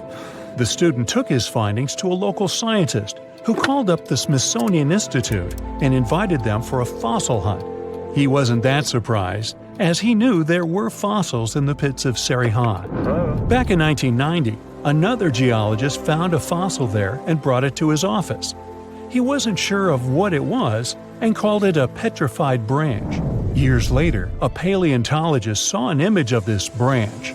He knew it wasn't a branch at all, but a fossilized jawbone of an animal. The scientist got so excited about the find that he flew all the way to Colombia. He wanted to examine the fossil, but no one had the key to its glass display case. The scientists couldn't wait, so they broke the glass and confirmed that it was a fossil of an animal that lived millions of years ago. After Herrera's finding, they knew exactly there were more fossils in the area. It took the team of scientists about 2 years to figure out they were all a part of a giant snake and not a crocodile, as they thought because of the size. They managed to establish it by looking at the vertebrae and ribs of around 30 giant snakes. Now, you might think that fossils would get easily destroyed in an open-pit coal mine, but in fact, they were found under the coal that served as a protective layer for them. Sadly, the scientists couldn't find the Titanoboa's skull. Unlike jaws, which are extremely powerful thanks to their muscles, snake bones are pretty fragile. That's why they usually crumble long before the sediment can appear over them. But still, the researchers managed to find 3 skull fragments. Thanks to this discovery, they've made a full-scale replica of the snake's head, which supported the theory that it used to be one of the largest predators of its time. If you're starting to freak out, don't worry, so am I. They also established it was related to modern boas and anacondas. That's how Titanoboa got its name. It's basically a titanic boa. The huge snake was officially described in 2009. Titanoboa was thriving around 60 million years ago, 6 million years after the Tyrannosaurus rex roamed the planet. Back then, it enjoyed the climate of the area in South America, which is now Colombia and Peru. It got almost as long as a bowling lane, 50 feet, or twice as long as the biggest snake living today. It was as heavy as 4 giant anacondas. It got this long and this heavy thanks to a lucky coincidence. Snakes are cold-blooded animals, so they need a warm climate to live and grow in. Northeastern Colombia was perfect. It was about 90 degrees Fahrenheit when Titanoboa was alive. Titanoboa wasn't that fast, especially on land, but it most likely spent much time in or near the water.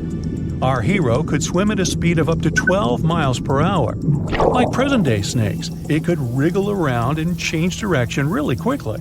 Scientists still aren't sure if it could climb trees. Paleontologists believe that Titanoboa had brownish or grayish skin. It was the perfect color for the serpent to hide in the muddy rivers of the tropical rainforests. But then again, I don't see why it would have to hide from anyone, given its size. The largest snake ever wasn't venomous, but it didn't stop it from hunting any animal it wanted. And although it could choose pretty much anything, its favorite meal was most likely fish. Whew. Scientists decided so based on the snake's palate and the number and type of its teeth. You can't recreate the giant's diet today, as all of those fish types are also extinct. When it wanted to spice up its menu, Titanoboa dined on other reptiles. It sneaked up on its prey and got them down with one quick strike. Its bite had a very special design. The structure of its jaws let Titanoboa clamp down on the body of its prey, so there was no escape. Titanoboa also had a mean set of thin and pointed teeth. They bent inwards in the snake's jaw like fishing hooks. This little feature helped Titanoboa get a grip on its prey and prevent the slightest chance of its running or swimming away. It could most likely easily swallow even large turtles and crocodiles. Now, all that sounds pretty scary, but we have nothing to worry about as Titanoboas are long extinct, right? Well, technically, as the temperatures on Earth are going up, it's quite possible that snakes might also grow in size. They love heat more than anything, so they should feel comfortable here. Of course, that would be a completely different snake, but it's not impossible that we'll see something similar to Titanoboa. But before you think of escaping to another planet, remember that huge snakes would need something huge to eat. Such giants prefer to wrap around something huge and swallow it. Most people would be simply too small for them. So unless the huge snake was starving, I don't think it'd waste its energy on attacking anything too little. Plus, like any other snake, Titanoboa had a sharp and delicate sense of smell, needing exceptional conditions, and was sensitive to vibrations. A little too smelly, too noisy, too cold, too dry, or too wet, and the snake wouldn't go near this place unless absolutely desperate. So, if you live in a big city, your chances of meeting a huge snake like Titanoboa are about 0. Rural areas are something different, but the only place where the giant serpent would consider living would be near the equator. We already have some pretty giant snakes in the warmest regions of the world. Amethystine python, or less poetically, scrub python, is a gentle giant. It's the largest snake in Papua New Guinea and Australia. It can grow to the enormous size of 28 feet and weigh up to 77 pounds, which is about as heavy as a Dalmatian. Scrub pythons are pretty curious, sometimes slithering inside people's homes in Australia, but they're mostly harmless to humans. Their favorite food is rodents, bats, and birds that come to streams for water. Until then, pythons quietly lie in wait. They have heat sensors in the pit of their muzzles. They help the pythons better see warm-blooded animals they can have for dinner. The African rock python is one of only 11 living species of its kind. It's currently the second largest snake on the planet. This huge brown snake reaches lengths up to 20 feet and weighs about half as much as the giant panda. It's very serious about its meals, as it can catch an antelope and eat it whole. Even the cold-blooded crocodiles are afraid of this beast because it can easily eat one of their kind too. In 1958, a zoologist found a 4-foot-long young Nile crocodile inside an African python's stomach. According to the scientist, the python said, "Well, I don't know about you, but I find this whole thing hard to swallow." Actually, that's not true. Pythons can't talk, as far as we know. The reticulated python holds the record as the longest of all the living snakes in the world. The largest of these guys made it into the Guinness World Records in 2011 with a length of 25.2 feet. Its name is Medusa, and it lives in a zoo in Kansas City, Missouri. An adult reticulated python is large enough to swallow a human whole, or a whole human, either way. But these snakes are mostly quite peaceful and prefer to lie down without much movement. Although many pythons have dwarf forms that are much smaller than their full-grown cousins, reticulated pythons also have super dwarf forms. You can keep one of those as an 8-foot-long pet. Yes, it's considered a dwarf form, although it's longer than the average human is tall. You know, somehow I still don't find that comforting. You're going to Ilha de Queimada Grande, one of the most dangerous islands in the world. There, you find yourself among rainforests, huge rocks, and grasslands. The place is home to birds, locusts, and giant cockroaches. But there's one more animal, and because of it, the island got its notorious reputation. Snakes live there, and a lot of them. So many that the place is also known as Snake Island. Will you survive there? Located just 20 miles away from the coast of Brazil, the island has an area of 43 hectares, or over 100 acres. It probably got cut off from the mainland after the last ice age. The snakes were also separated from most other animal species. They didn't have competitors and had an unlimited source of food. In such a small area, there are up to 4,000 snakes. That's one snake for every 10 square feet. It would be a difficult feat not to come across a snake on this island. Not only is this snake, the golden lancehead, one of the most numerous on the island, but it's also a highly venomous pit viper species. And it's also one of the most venomous in all of Latin America. Its venom is so potent due to the isolation of the species, with only birds sharing the land with them. To catch these birds, the snake's venom needed to become extra strong.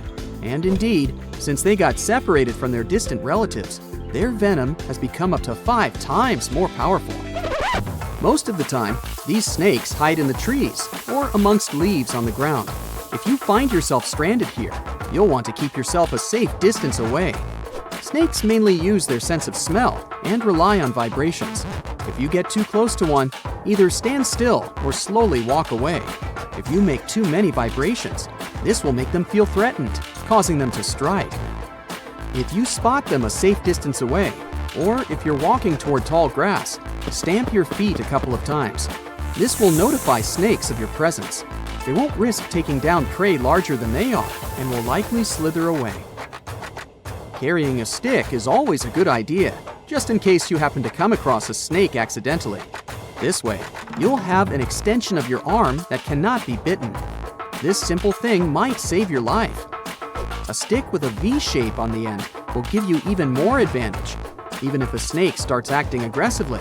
Holding it down will stop it in its tracks. But whatever happens, don't try to pick it up. Okay, but what if you get bitten? The chances are pretty high on this island, of course. First of all, don't try to get the venom out on your own. Make sure you call emergency services immediately. And once help is on the way, apply a wide bandage. A piece of clothing will do if you don't have anything else. Don't try to chase the snake trying to identify the species. Emergency services know how to figure out what venom it is. Now, just keep calm and wait for help. You might be wondering who you can call on this abandoned island. Well, since it's strictly prohibited to visit this place, there are signs advising to stay away all over the island, along with a number you can call if you run into trouble. Let's say you've successfully avoided getting bitten. The next thing to consider is what you can eat there. Snake Island was previously known as Ilha de Queimada Grande, where queimada is Portuguese for forest being lit up, or forest fire. The reason for that was the fact that the entire island was deliberately set on fire to make room for a banana plantation. Unfortunately, the banana business didn't turn out to be a success, probably because farmers got sick and tired of snakes. But some banana trees still thrive today, and they can provide you with some much-needed nutrients. You'll also want some protein in your diet throughout your stay. Luckily, along with the snakes trapped on the island, there are also cockroaches. These giant prehistoric-looking roaches come out at night to feed on plants. Get that barbecue started and enjoy the rare delicacy this island provides. A great way to survive on the island is to avoid it altogether. If by chance you happen to be sailing past, keep in mind that this place was once connected to the mainland. Rocks beneath the waves are very likely to damage the bottom of your boat if you get too close. Make sure you keep an appropriate distance when traveling past. Sure, this island is intriguing, but please remember that no matter how close you get to it, you won't be able to see snakes from the boat. You can only see these creatures if you get close enough, which you really shouldn't do. And it's not only reptiles that make this location dangerous. Pirates visit the island quite often. Not the sea shanty singing peg-legged arr pirates, but bio-pirates who come there to capture the very thing that makes it so dangerous. They come there for snakes, to catch them and sell them illegally. Since the island got cut off around 11,000 years ago, the golden lancehead has evolved within its own unique habitat. So, although there are many reptiles on this island, they're still an endangered species. Due to their limited numbers, their value is very high, reaching up to $30,000 on illegal markets, which gives biopirates the motivation to catch them. I can think of better ways to make a living. Anyway, let's say you've got all the resources necessary to survive in one of the most dangerous places on Earth. Do you think you would manage this feat? Perhaps you think it's impossible. You'd be surprised at how possible it can be, if you know what you're doing. It turns out many have visited this scary place before. Research teams often come there. They study the golden lancehead snake, its environment, and its food sources for conservation purposes. But scientists always make sure there's a doctor on the team. There's also a lighthouse on Snake Island. It had been operated by people until the 1920s. Then it became automated. One guess why. Brazilian authorities visit the lighthouse once a year to make sure it's still functional. Locals on the mainland know the reputation of the island, so the stories of people going missing are minimal. But one group of fishers once got too close to the island. As they were sailing along their normal route, they accidentally neared the shore. Their boat hit a rock under the waves and began filling with water. As the boat was quickly sinking, the men had only two options: to try to survive in the rough sea or swim to the shores of Snake Island. It was a hard choice to make. After all, they had heard the stories, and it wasn't just about snakes. Rumor had it that the island was cursed. Regardless of the stories, the fishers chose to take their chances with Snake Island. After making it to the shore, they tried to be careful. Their knowledge of the island could help them survive. Most importantly, they knew to avoid the rainforest at all costs. As the men got hungry, they carefully walked along the edge of the forest, warily collecting bananas. They were mostly sitting, waiting, and conserving their energy. They could only drink water when it rained. It was just enough to sustain them. They slept on the beach, unprotected from the elements and weather. And all the time, they were so close to the comfort of the lighthouse or caves.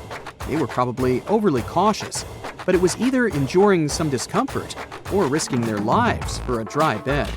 They didn't yield to the temptation. They managed to survive for 3 days without being bitten by a snake. After that, a passing boat finally rescued them. So, now you know, anything is possible. Beneath the thick, shadowy canopy of a prehistoric rainforest, a silent hunter slides into the murky river waters. This is Titanoboa. Its size is horrifying, stretching over 40 feet long, which is about the length of a school bus, and weighing as much as a small car. It reigns as the largest snake ever known. This is around 60 million years ago. It's only been 6 million years since the dinosaurs were wiped out by an uninvited asteroid. Nature is slowly returning to life, the Paleocene epoch. Titanoboa's home is lush and sweltering. The air is very humid, like in a steam room, and the rivers are teeming with fish, perfect for a predator like this. Now that the dinosaurs are gone, Titanoboa becomes the queen of hunting. It's perfectly built for both power and stealth. A strong, sturdy spine can hold the snake's massive size while staying smooth and silent. Titanoboa glides through the water like a shadow, barely visible. It doesn't chase. It doesn't need to. Titanoboa waits beneath the river's surface, in darkness. A bunch of ancient lungfish meanders too close. With one surge, it lunges, its jaws snapping shut.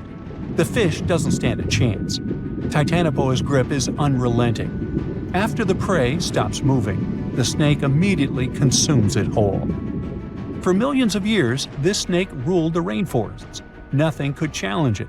Not the prehistoric crocodiles, not the small mammals, not even the birds. But, as it turns out, it wasn't the only apex predator. Alongside Titanoboa, there was this entire family of snakes, a huge biological tree full of snake genomes and species. Their history spans around 100 million years, all the way to the Cretaceous period. We find their fossils all over South America, Africa, India, and Australia. That's because they evolved in the Gondwanan continents. Back then, all of this was one huge landmass, and they lived right in the heart of it. Now, this family coexisted with all the dinosaurs. The dinosaurs ruled the world back then, and the snakes couldn't be all that dangerous. They lived in the dinosaur's shadow, adapting to survive. Some of them fed on small mammals. Others waited for the dinosaur eggs to hatch. Some were super bold and went straight for baby dinosaurs. Fossils of one species showed the remains of a little titanosaur, that giant long-necked dinosaur, inside its stomach. And when the age of dinosaurs finally ended in a fiery cataclysm, it was time for these snakes to celebrate. After the asteroid disaster, the world entered a new era of heat and humidity.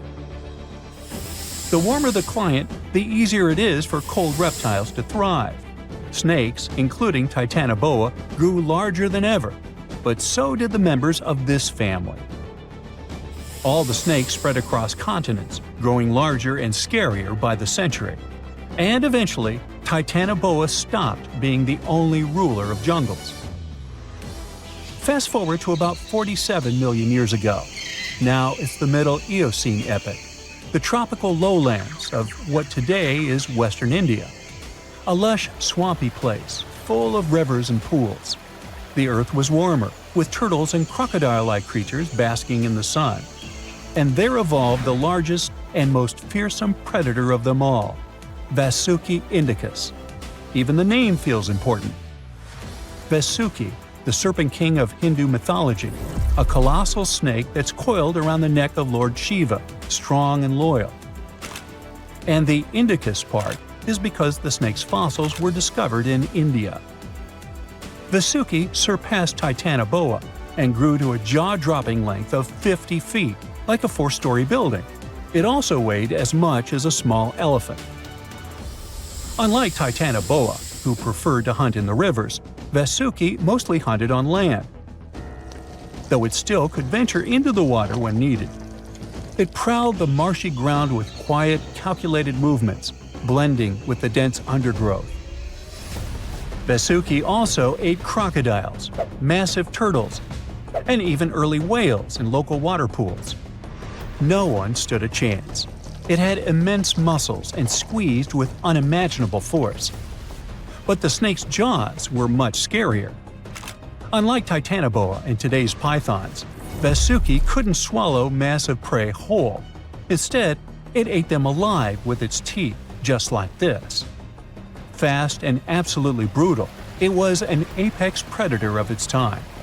And don't forget that we're not talking about one Titanoboa or one Vasuki.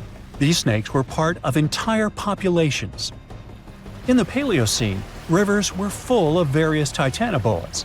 Some were younger, smaller ones, fighting for survival, while the oldest and largest ones dominated the waterways, in the same way as generations of Vasuki indicus competed with each other for thousands of years. Through the years, many siblings of this family got themselves a region to rule over. For example, alongside Vasuki, this big guy was thriving in northern Africa, in what is today's Egypt. Back then, this land was full of water and swamps. Before we learn more about other snakes, this one was considered the largest, about 36 feet long. That's still bigger than today's most powerful snakes, like the green anaconda. But then, we reached the Pleistocene epoch, from about 2.5 million years ago to only 11,000 years ago. Modern humans were evolving all over the world, and now the snakes had a new problem, an even worse one than dinosaurs. While we were developing brains, in Australia, there ruled the local king of snakes. Their names also come from legends. That's how indigenous Australians called their mythological rainbow serpent the creator of the world. It's like a problem of a chicken and an egg.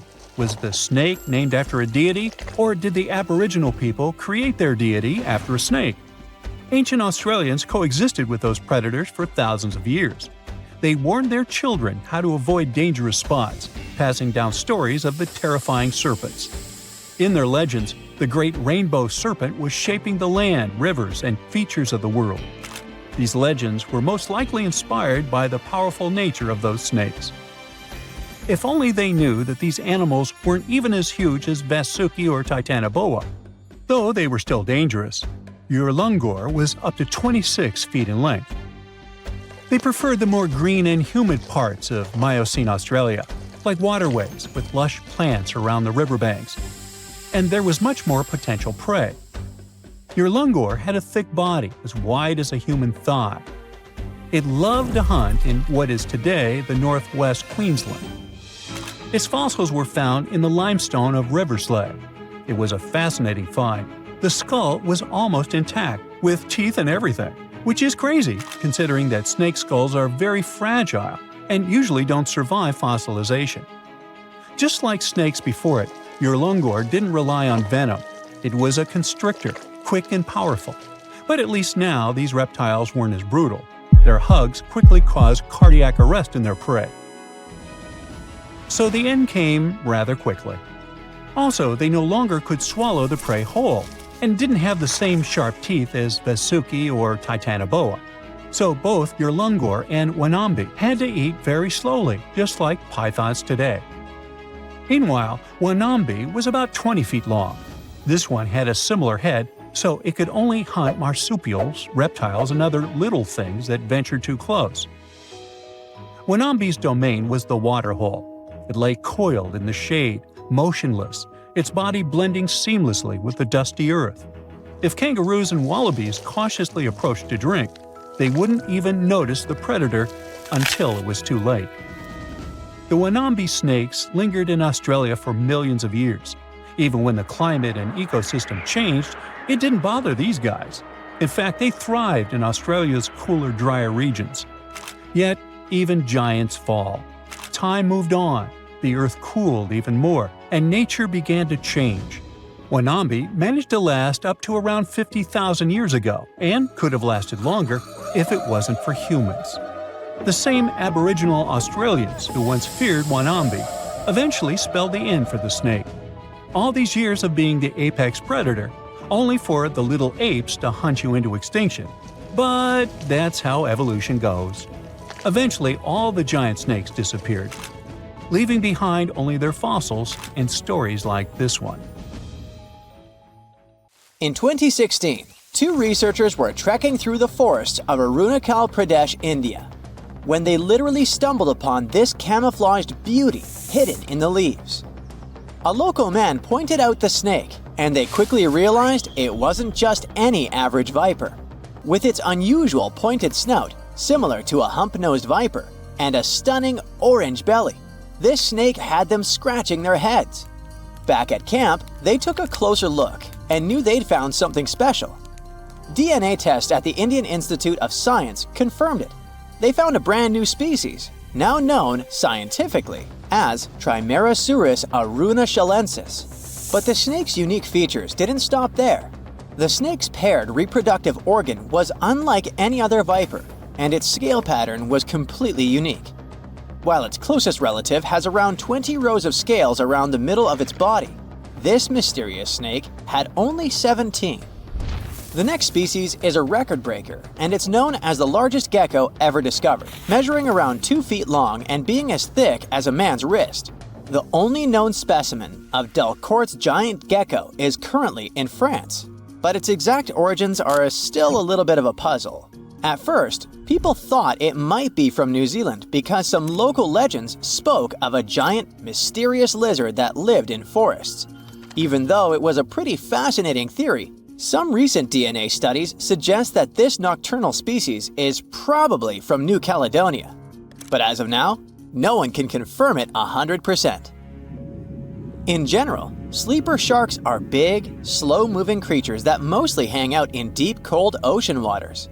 They usually have bulky bodies and a broad, flat head, which helps them blend into the dark sea.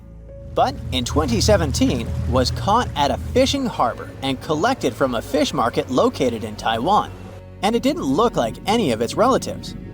First off, this 4.4-foot shark had smaller eyes and a tiny second dorsal fin compared to its cousins. It also had more rows of teeth in its upper jaw and fewer in the lower jaw. But the biggest surprise was that it was a pregnant female carrying 33 embryos. This means there are probably more of these sharks hiding out there in the deep ocean. We just haven't found them yet. Meet the pocket shark.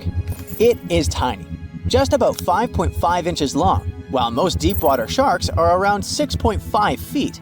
But don't let its small size make you underestimate it, because this creature is definitely one of the ocean's coolest secrets.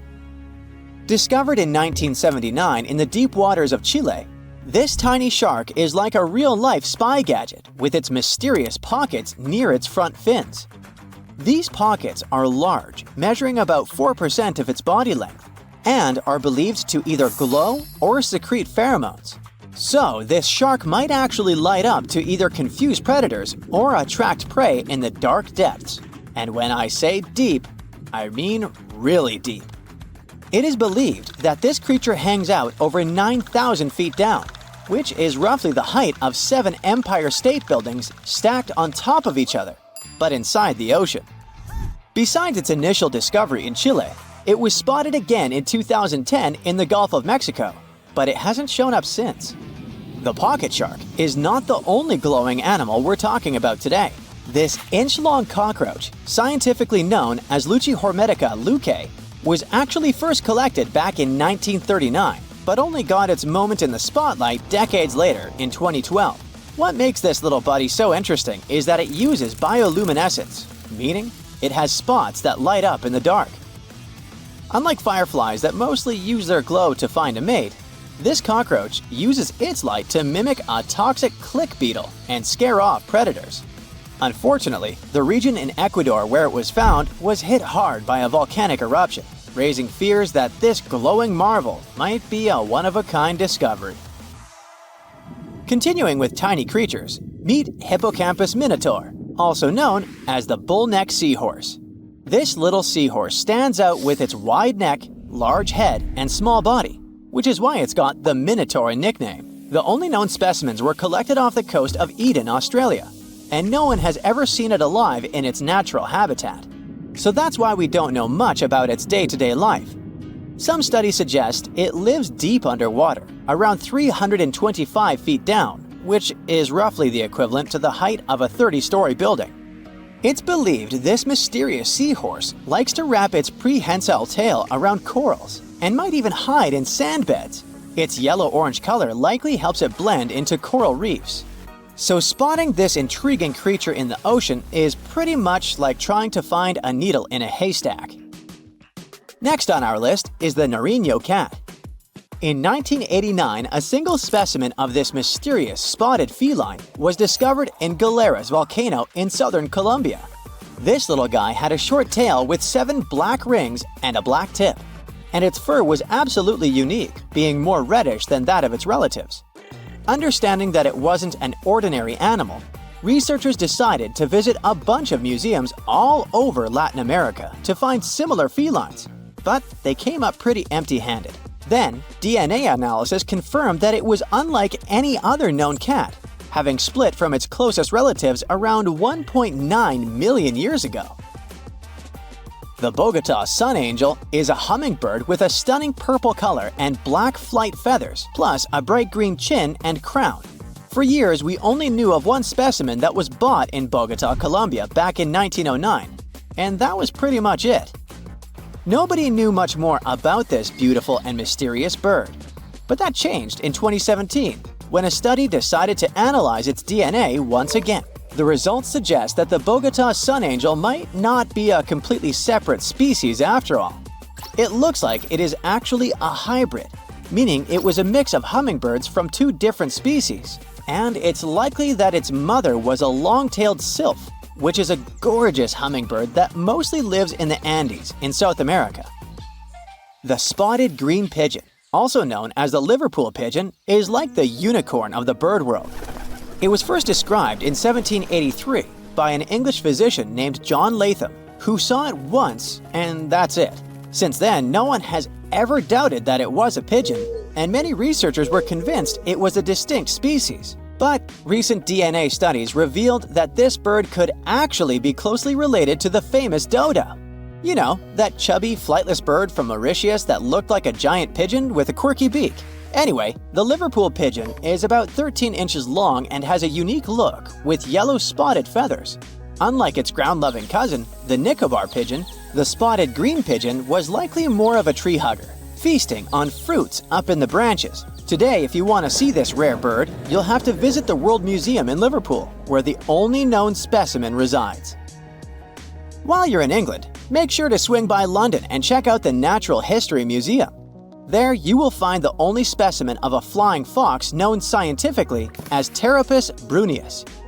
Flying foxes are usually some of the largest bats in the world. Their body length, I mean their size excluding their wings, can be around 16 inches. But this special bat, discovered in 1874 at Percy Island, is more like a mini version of its cousins, measuring 8.3 inches from head to toe. So even though it hasn't been spotted in the wild for a while, I wouldn't worry too much if you happen to come across it.